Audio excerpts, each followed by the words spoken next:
Friends भाई और बहनों, आप सभी का बहुत बहुत स्वागत और अभिनंदन करता हूं अपने इस YouTube channel Ram bio classes पे। ओके, आज मैं आप सब के लिए फिर से कुछ लेकर के आया हूँ। पराग कोश का स्फुटन मतलब यह है dehiscence of the mature anther. जब कोई एंथर क्या होता है, पक जाता है तो वह कैसे फटता है, कैसे उससे पोलन ग्रेन्स बाहर आते हैं, आज मैं आपको ये बताने की कोशिश करूंगा। ठीक है, लेकिन उससे पहले आप सब मेरे चैनल को जाकर सब्सक्राइब करें और अपने दोस्तों को क्या कीजिए, शेयर कीजिए, जिससे कि आपके साथ साथ आपके फ्रेंड्स लोगों की भी हेल्प होती रहे। ओके, आप सबको धन्यवाद करता हूँ। मेरा चैनल का नाम आप जानते हैं, राम बायो क्लासेस। मेरा नाम भी आप सब बहुत अच्छे तरीके से वाकिफ हो चुके हैं, तो इसीलिए मैं सीधा डायरेक्टली मैं वीडियो पे आता हूँ। ठीक है, बट हाँ, मेरे वीडियो को लाइक कीजिए। जो डाउट्स हो आप मुझसे पूछिए, मैं उन डाउट्स क्लियर करने की ज़रूर कोशिश करूँगा। ओके, चलिए स्टार्ट करता हूँ। देखिए, आज आपके सामने सबसे पहले क्या दिया मैंने, पराग कोश का स्फुटन। क्या कहा, पराग कोश का स्फुटन। कहने का मतलब है, आपने को मैंने जब बताया था कि एंथर होता है, जब एक एंथर होता है तो वह ऐसे किसी न किसी रूप में आता है, तो अब उससे पोलन ग्रेन जो होते हैं वह कैसे निकलेंगे, वह पोलन ग्रेन कैसे बाहर जाएंगे, तो कैसे निकलते हैं उसके बारे में हम थोड़ा बहुत जानकारी आज ले लेते हैं। ठीक है, तो एक आसान भाषा में आपको समझा देना चाहता हूँ, जिससे कि आपको बहुत अच्छी तरीके से याद हो जाएगा।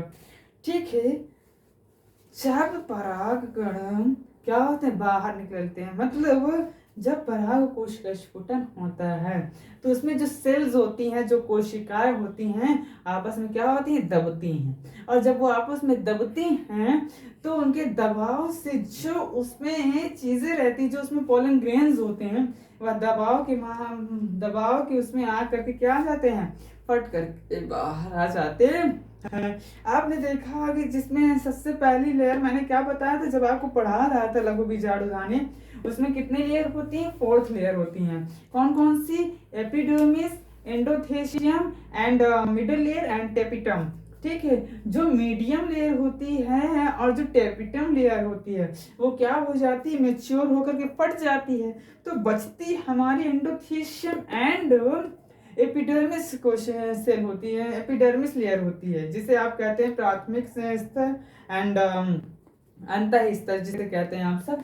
तो वो क्या होती है, वही दो बचती हैं। और जब वो दोनों क्या होती है, दबाव में आती हैं, तो उसके जो पोलन ग्रेन्स होते हैं बाहर निकल जाते हैं फट करके, उसे ही कहते हैं पराग कोश का स्फुटन। एक मैं एग्जांपल लेना चाहता हूँ बस आपको समझाने के लिए। देखिएगा कि जैसे मैंने एक बॉटल वाटर ले लिया है, जैसे मैंने एक बॉटल वाटर ले लिया, इसे मैंने फुल करके रखा हुआ है, अब एकदम फुल है।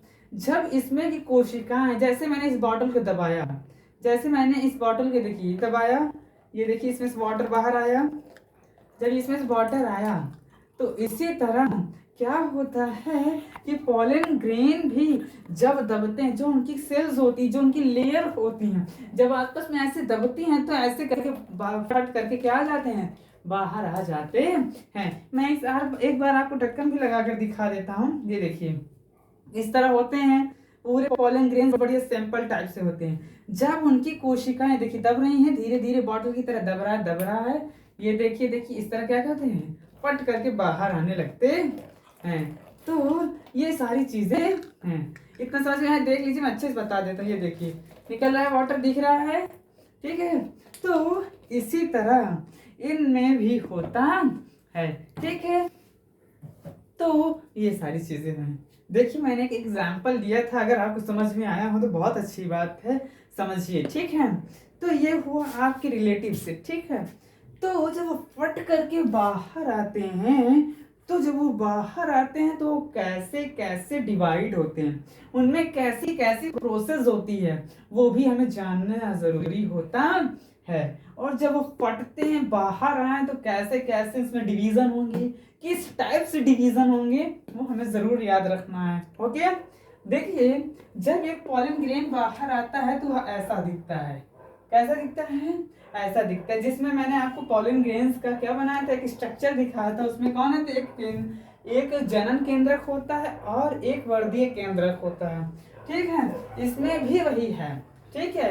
देख लीजिए, पहले एक न्यूक्लियस के टाइप में रहता है, फिर बढ़ता है, फिर इस टाइप में हो जाता है, फिर क्या हो जाता है, इसमें कन्वर्ट हो जाता है। जब इसमें कन्वर्ट होता है तो धीरे धीरे इसमें चले जाते हैं, एक एंटाइन और एक्साइन।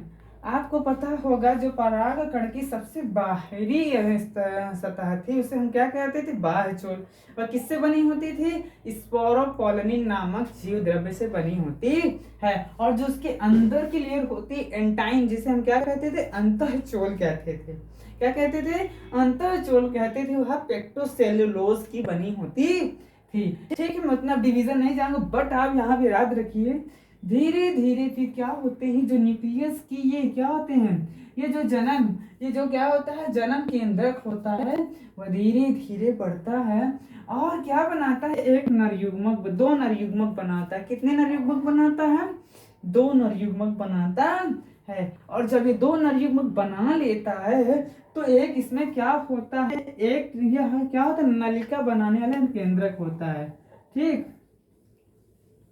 इसे आप कह सकते हैं, सीधा सीधा हम इसे कह सकते हैं ट्यूब न्यूक्लियर कह सकते हैं, ठीक है। इसे हम क्या कह सकते हैं, जिसे हम क्या कहते हैं हिंदी में वेजिटेटिव, अरे हिंदी में इसे हम लोग कहते हैं वर्धीय केंद्रक, ठीक है। जो वर्धीय केंद्रक होता है यह क्या बनाता है, ट्यूब लाइक स्ट्रक्चर बनाता है। क्या बनाता है, ट्यूब लाइक स्ट्रक्चर बनाता है, जिससे ये दोनों पॉलन ग्रेन क्या हो जाते हैं, बाहर आ जाते, इस पॉलन इसमें आ जाते। ये देखिए, एक यहाँ पे आ गया, एक यहाँ पे, और जो ये वाला है, जो ये वाला है आगे आगे चलता रहता है। इतना समझ में आया। यही प्रक्रिया फिर जा करके किसी फ्लावर के गायनोशियम यानी कि जाया स्त्री केसर के स्टिग्मा पे होता है। कहाँ पे, वर्तिकाग्र पर होता है। और यही प्रक्रिया हमारी क्या कहलाती है, परागकोश का स्फुटन कहलाती है, ठीक है। मैंने एकदम आसान शब्दों से बताया है आप सबको। मुझे हाँ थोड़ा बहुत क्लियर है, मुझे भी पता है कि आप सबको समझ में जरूर आया होगा। और वीडियो अच्छा लगे तो जरूर लाइक कीजिएगा, ठीक है। और जो भी सीबीएसई बोर्ड वाले हैं, मैं उन्हें बहुत अच्छे तरीके से दिखाई दे रहा सब नीचे, ठीक है, दिखाई दे रहा ना सब। तो उसी के आधार पर मैं कुछ थोड़ा सा और अच्छे तरीके से ले लेता हूँ। जैसे क्या हुआ, मैंने एक सेल ली, क्या ली, मैंने एक सेल ली, मान लीजिए मैंने एक सेल ले ली, ठीक। जब ये एक सेल लिए तो ये क्या होती है, एक एमएमसी होती है। आप सभी को पता है ना एमएमसी का फुल फॉर्म, पता होना चाहिए, ठीक है, माइक्रोस्पोर मदर सेल, ठीक है। क्या ली मैंने, एक माइक्रोस्पोर मदर सेल ली। और जब उसे क्या हुआ, मियोसिस कराया गया, यानी कि अर्धसूत्री विभाजन कराया गया, तो उसके 4 पार्ट में डिवाइड हो गया। कितने 4 पार्ट में, लिखा है ना 4 हैप्लॉइड, किसमें, 4 हैप्लॉइड माइक्रोस्पोर्स, यानी कि 4 न्यूक्लियर में जो भी हैप्लॉइड डिप्लॉइड नहीं, यानी कि अलग अलग हैं, ठीक। 1 2 3 एंड 4, 4 हैं। इन चारों में क्या हो जाते हैं, डिवाइड हो जाते हैं। आगे चल करके ये भी अभी हैप्लॉइड ही है, डिप्लॉइड नहीं हुआ है, ठीक है, हैप्लॉइड हो गया। फिर इसमें से क्या किया गया, हमने माइटोसिस कराया, यानी कि समसूत्री विभाजन कराया गया, ठीक है, समझ रहे हैं ना सभी, समसूत्री विभाजन कराया गया। जब समसूत्री विभाजन कराया गया तो इसमें क्या बन गई, वॉल ऑफ पॉलन ग्रेन। क्या बन गया, एक पॉलन ग्रेन के चारों तरफ वॉल बन गई। क्या बन गई, वॉल बन गई, दिख रहा होगा, ये देखिए वॉल बन गई ना, ये देखिए, ठीक है। मैं आप सबको नोट्स दे दूंगा, मेरा टेलीग्राम चैनल है, देख लीजिएगा, राम बायो क्लासेस, वहां पे आपको हर एक तरीके की नोट्स मिल जाएंगे, ठीक है। इतना समझ लीजिए। जब ऐसा होता है तो इसमें जब ये वॉल बन जाती है, जैसे ये वॉल बन गई इतना, ठीक है, ये wall of the pollen grain wall बन जाती है। फिर उसके अंदर ये जो एक ट्यूब लाइक स्ट्रक्चर आप देख रहे हैं, क्या हो जाता है, ये ट्यूब न्यूक्लियर कहलाता है। क्या कहलाता है, ट्यूब न्यूक्लियर, जो क्या बनाता है, एक ट्यूब बनाता है, जो क्या करता है, वर्तिकाग्र से लेकर कहाँ तक पहुंचता है, ओब्यूल तक पहुंचता है, ओब्यूल तक पहुंचता ये आपको बहुत अच्छे से अगली वीडियो में ज़रूर समझ में आएगा, ठीक है। और जब ये ओव्यूल में पहुंचता है तो उसमें पराग नलिका, जिसे आप हिंदी में कहते हैं कि पराग नलिका ओव्यूल तक पहुंचती है और वहां पे क्या करती है, फर्टिलाइज्ड करती है। क्या करती है, फर्टिलाइज्ड करती है। तो हमेशा पूछा जाता है कौन सा न्यूक्लियस होता है जो ओव्यूल तक दोनों केंद्र को यानी कि दो न्यूक्लियस को लेकर के जाता है। तो आपका आंसर होना चाहिए ट्यूब न्यूक्लियर। क्या होना चाहिए, ट्यूब न्यूक्लियर, जो कि दो मेल गैमीट्स को ओव्यूल तक ले जाता है, ठीक। और यही जो जनरेटिव न्यूक्लियर है यही क्या बन जाते हैं, दो मेल गैमीट्स के रूप में बन जाते हैं। आपको दिख रहा होगा कि यहाँ पे क्या हो रहा है, यहाँ पे जनरेटिव सेल्स बन के तैयार हो गई, यह ट्यूब न्यूक्लियस हो गया।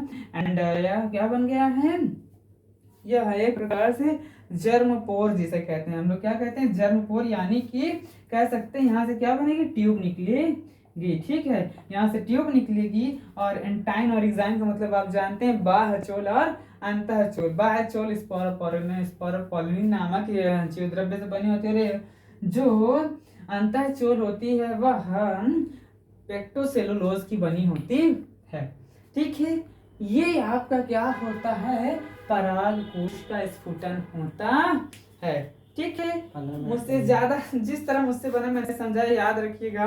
पराग कोश का स्फुटन उसे कहते हैं जब कोई दो, जैसे टेपिटम एंड मिडिल लेयर, यानी कि मध्य सतह और जो टेपिटम होते, जब ये फट जाती हैं और जब फट के और दबाव के कारण एपिडर्मिस यानी बाह्य सतह और एंड अंतः स्तर, तो ये जब दोनों दबती हैं, इनके अंदर दबाव आता है, तो जो परागकण होते हैं क्या बाहर निकलते हैं। जैसे मैंने अभी वाटर को दबाया, उससे क्या हो गया, पानी बाहर निकल रहा था, उसी तरह दबाव पा करके पोलन ग्रेन भी बाहर निकल रहे थे, ओके। यही हमारा क्या, और जब वो बाहर निकलते हैं तो उन्हें कहाँ पहुंचना होता है, अपने फर्टिलाइजर, जहां उन्हें फर्टिलाइज्ड होना होता है, अपने दूसरे यानी कि विपरीत लिंग के पास पहुंच जाते हैं, वहां पे फर्टिलाइजेशन करते हैं और वहां पे कई चीजें बनाते हैं। इतना आपको समझ में आया होगा, मुझे पता है, ठीक है। मैं इसकी आपको नोट्स प्रोवाइड कर दूंगा, ठीक है। एक बार मैं बता देता हूँ कैसे कैसे क्या होते हैं। देखो टाइम कितना है, कितना मिनट का बचा, आधा मिनट का है, 12 मिनट का, ठीक है। तो ये हो गया, इतना समझ लीजिएगा, फिर मैं नोट्स आपको प्रोवाइड कर दूंगा। मैं अभी मेरे टेलीग्राम चैनल पर भेज दे रहा हूँ, आप सब वहाँ से ज़रूर। और हाँ, हर एक चीज़ को अच्छे तरीके से समझिएगा, क्योंकि इसमें डाउट्स भी बहुत ज़्यादा हो जाते हैं और कहीं डाउट्स नहीं होते हैं, ठीक है ना। इतना ज़रूर आप याद रखिएगा। और हाँ, एक बात ये याद रख लीजिए, कुछ पॉलिन जो ग्रेन्स होते हैं, जो परागण होते हैं, कुछ हमारे लिए एलर्जी दायक होते हैं। क्या होते हैं, कुछ हमारे लिए एलर्जी लायक होते हैं, जैसे कि पार्थेनियम, ठीक है। ये जैसे गाजर घास देखा होगा आपने कभी कभी, तो उसके जो पॉलन ग्रेन होते हैं वह हमारे लिए नुकसानदायक होते हैं। लिख लीजिए, डाउन नोट कर लीजिए कि जो पार्थेनियम नाम का एक प्लांट है, जिसके पॉलन ग्रेन क्या करते हैं, हमें एलर्जी देते हैं, जिसे हम गाजर घास भी कहते हैं, ठीक है। ये हो जाता है। और इन्हें हम क्या करते हैं, फूड सप्लीमेंट के रूप में भी लिया जाता है। लिख लो, बहुत इंपॉर्टेंट है, किसके रूप में लिया जाता है, फूड सप्लीमेंट के रूप में, ठीक, फूड सप्लीमेंट के रूप में, ठीक, इसके रूप में भी लिया जाता है, ठीक है। ये ज़्यादा से ज़्यादा जानते हैं, जैसे गेहूं है, धान है, इसमें 30 मिनट के अंदर ये सारी प्रोसेस हो जाती है। और जैसे रोजेसी, ल्यूमिनियसी एंड सोलेनेसी फैमिली में करीब महीनों तक लगते हैं, ओके। Thank you. मैं इतना ही पढ़ाऊंगा इस वीडियो में, बट हाँ, इसके लिए मैं आप सबसे निवेदन करूंगा, आप मेरे चैनल को सब्सक्राइब करें, लाइक करें, ज़्यादा से ज़्यादा शेयर करें। मैं आपको नोट्स अभी प्रोवाइड कर रहा हूँ, आप सबको मेरे Telegram channel Ram bio classes पर ज़रूर मिल जाएगी, okay. Thank you so much. मेरे चैनल को सब्सक्राइब करें एंड शेयर करें, okay. Good night, thank you.